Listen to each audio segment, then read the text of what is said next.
Welcome everyone to the podcast with no name, aka That One Goosebumps Podcast. Tonight I am joined with Josh Wasaki, Josh Irby, SaWGuY Podcast, and Goosebumps Now.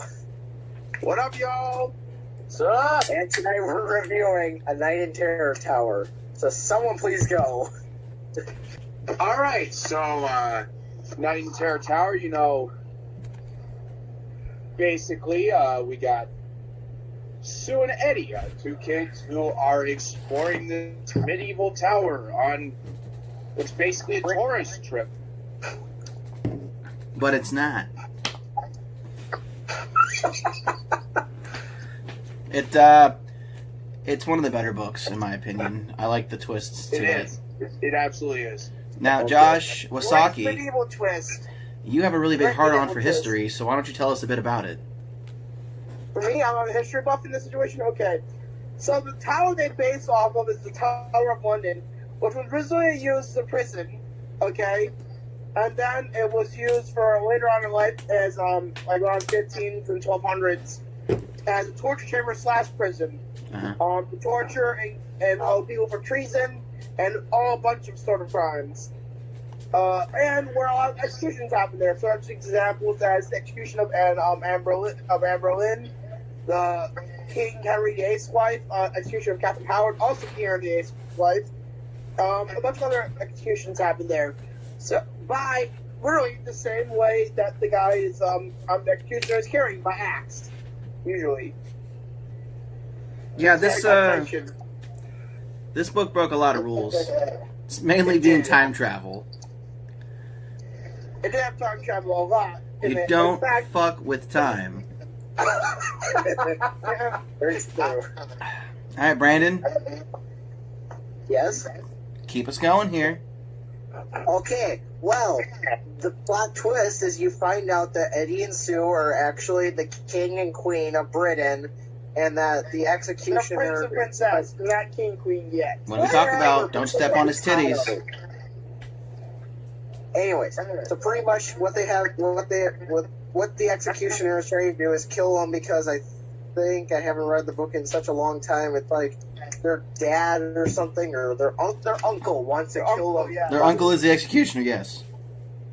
Yes. So the uncle is the executioner works for their uncle. The uncle is actually took over the throne and is killing them because they're the only people that have actual right to the throne. So he's a nutsack. Yeah. And I would say the fact that that Sue and Eddie were the kids from medieval times that were supposed to be executed, though it was definitely not hard to see coming, it was actually laid out pretty well for you. What made up for it is the book, every new revelation, as it slowly settles more and more that they don't know anything about their reality and they don't remember anything, such as their last name, where their parents are, why they have currency that doesn't work. Play money. That makes up for it. I can live with the fact that it's predictable for the sheer fact that another detail keeps dropping. The book's pace, instead of being like slow, it chugs along pretty well. It's not like an info dump. It's actually like a very cohesively paced entry. I agree. Alright, so let's get to this. Were there any major issues with the book, starting with Brandon and going forward? Not really, no. Just more with the Return to Terror Tower. It's a whole nother shoe. Yeah, pretty much. It's a give yourself book. What the fuck do you expect? I was expecting kind of something to do with them, but Oh, my God. It's literally choose your own adventure. If you die, it's your fault. Yeah. You die a lot. I was at some point where you see them and they're like, "Oh, hey, buddy," and it's like, "Oh, hi," you know. Any issues besides the fact that R.L. Stine obviously missed the great opportunity for them all to be dogs in the end? Ha!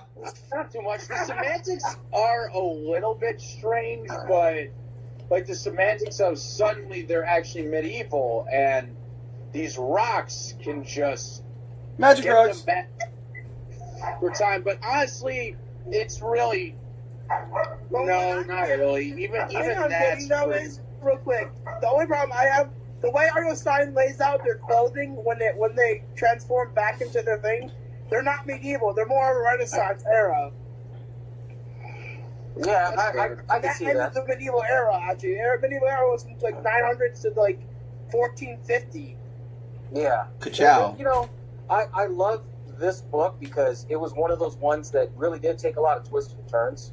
But the only thing that I had to complain on with this was the time change. You know? Like you said, you don't fuck with time. Yeah. But, you know, they throw little subtle things in there. When I read this book, and I even went through and reread it again a little bit for this episode, the thing that it reminds me of The Village, M. Night Shyamalan's movie. Did you guys? Yeah, That's a actually. great movie. I'm not a huge fan of The Village. I gotta be honest here. No, the movie Neither was... was I mean, it was good, and then it had subtle little hints like this book. But then when it got to it at the end, you're just like, "What the fuck?" You know? Like, I think the twist was kind of dumb. That's just my opinion. I did not. That's the his twist. goal, though. His whole goal is just to be like, ready? It's like this. He's like, hey, guys, send you a text message. You going to the barbecue? What barbecue? Oh, the one where I'm going to slap my meat across your grill. That's what Arnold Stein does. I mean, the time travel semantics are a little bizarre, but I think it's not as muddy as it's used in other entries. Like, for example, I guess a good example would be, like, Coo-clock-a-doo. semantic behind, like, vampire breath. Like, breath could just transfer you through the castle. Like, that's... Yeah, good point. Well, you know, you also got to think, too, this is a story that was written a long time ago. And I remember reading this when it first came out. I love the twists and turns and everything that this book had because it built up suspense, you know, hyped you up. Yeah. The thing that killed it for me a little bit was the time travel thing, but also, too, the fact that a lot of people get this mixed up with, like, the TV show episode. Did you guys ever see the episode on it? Oh, yeah. Yeah. It is a great episode, though. I liked the episode, but there was little things different from the book and from the episode. That I noticed a little bit here and there. Now, can we all just speak of the brilliance of the best character in this book, which is Mordred? Yes. No, I'll give you that. I thought it was prisoner number 2. That's big brain right there. Mordred is like the best character in the entire story by far. Okay? I bet you had a hard-on for him the Consider whole him like time. a parental figure. He's a good parental figure. And let's be honest, when it comes to Goosebumps, good parental figures are, they're pretty barren. The cupboard's pretty bare there. You got a good point.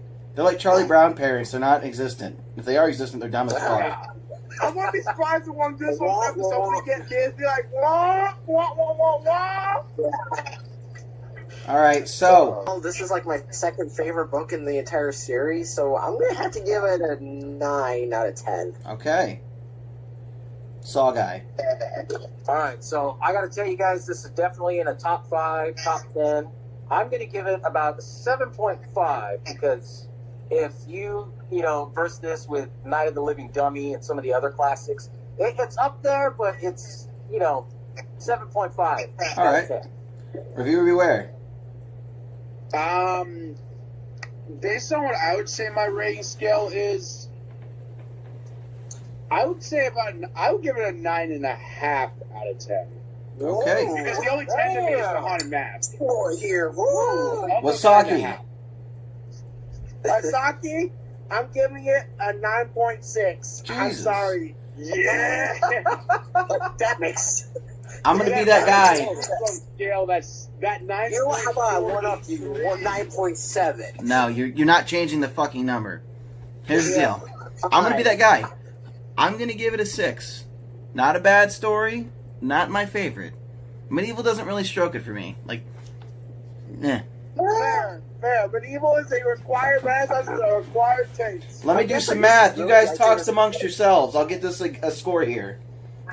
Well, I know that. We're going to talk about tell us about your channel and what project you're doing. I don't know. Shoot.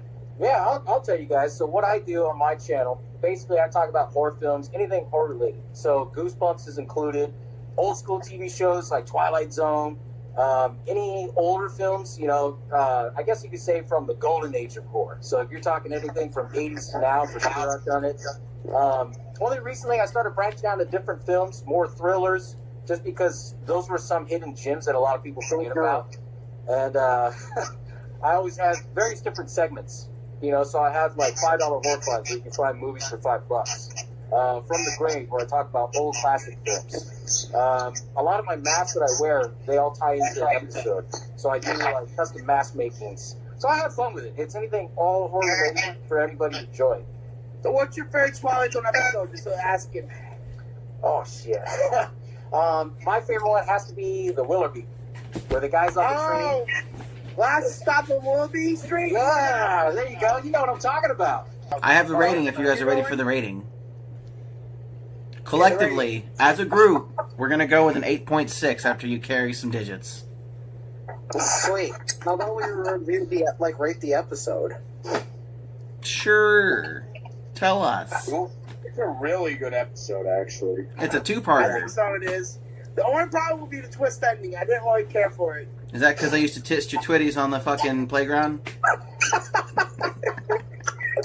No! Yeah. Josh, don't lie to me. You be sitting there reading your Goosebumps book, all having fun. Someone walk up to you and go, "Hey, nerd." They slap the book out of your hand, and then they just would double purple nurple you. And you just sit there, "Ah, Goosebumps!" Fucking hey, dude. Illinois kids are brutal. Ask Josh Irby. They'll tell you. I'm What? gonna tell you that shit was going on in my time, man. Except they would pull that shit back and it'd snap back at you. There you Oh go. shit, that has to hurt. Fuck yeah, dude. You'd be bruised for weeks. All right, Brandon, you wanted to rate the TV? I'm not fucking calculating again, but go ahead and rate the TV That's episode, fine. Brandon. Dropped out of college. I don't need to do this fucking math. I'll do a 9. Let's just go there. Yeah, same. 9. I gotta say 7 for me. Because if you include the whole episodes in the series of the original ones for the 90s, you had Haunted Mask 2, Calling All Creeps. It's gotta be a 7 for me. 7 as well for me. It sounds like Wasaki said 8. Yep. Mm-hmm. Okay. I thought you weren't going to do the math. I want to know now because there's no decimals. No decibels. Okay. Standard 7 across the board if you do the division. So it's a 7? Okay. So it's a solid C. Yeah. It's a passing Still grade. passing. Yeah. But it was not as good as Old Story. Hands down. Oh, shit. Or Chillology. Fight me. Chillology was the best episode ever. I'm sorry, but they still needed to make a chicken episode. Where was that? No, chill. You're not. You know what that was? That was Chillology Part 2. Chill out. It was bad enough. If we're talking about So bats, how was the you part guy one? with the So safety stupid. diagram with the random bats and great lines like, "Oh no, I'm fat." Amazing. And the great fat effects that it had. I'm Great fat. absolutely awesome. Yeah. Honestly, of the two, I would hate to be the girl version because she's gonna get smaller and smaller until she doesn't exist. Well, think about it. For the Chillology episode, she turned herself into a pig because she was so snotty with the prices. No, they had a chance to do something awesome. They had their own Goosebumps plot. Like, it was all them. And they fuck it up. Thanks, 4Kids. Yeah, her still fucking sucks, by the way. Who named I town after themselves? I don't know. I thought the third episode was fine, but the baseball episode, just wasn't feeling it. Just seemed kind of dumb. The first one, I'll very give dumb. it this. The second one, It's the only Goosebumps episode that has a 3-parter. That's 3 parts. Yeah, but I don't know if it was worth it. No, it wasn't. That's 3 books. That's like season 4. Season 4 was all of the fucking tales to give you goosebumps. No. It was like 3 you parts. need to just make a video about talking about all this stupidity. You know what they needed was they needed to play the PS Don't Write Back. Oh shit, what is this? It's the manuscript of season 4. Oh no. Bad fucking call, 4Kids. Bad fucking call. Have you seen What that was the one with the tattoo? If I'm being honest, though, if you take the tales to give you Goosebumps episodes, I only think a few of them actually turned out well. Yeah. Like, Un poquito. I really like that episode, but otherwise, mostly not up to par. Okay.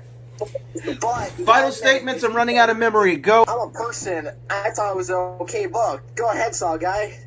For me, I personally love the book. The episode, but you know, I prefer the book. I really have. I think highly of both. I would say the episode's just a little better, but this is one of those cases where it's like comparing like two. It's like this is not a race you should feel bad about getting second, and it's a pretty consistent adaptation. They're okay in their own way, but I'm going to lean towards the book. I'm just gonna say this. It was a bug. So, join us next time with an ever-growing cast on The podcast with no name or whatever. Brandon's Sime Time Fun Happy Boy Meals. Check the comments as we will list everybody's channel in order from camera view, so you may subscribe to them and keep Goosebumps alive, because all 6 of us are the ones who like it left, besides Matt Vickers-Copley. Okay, cut!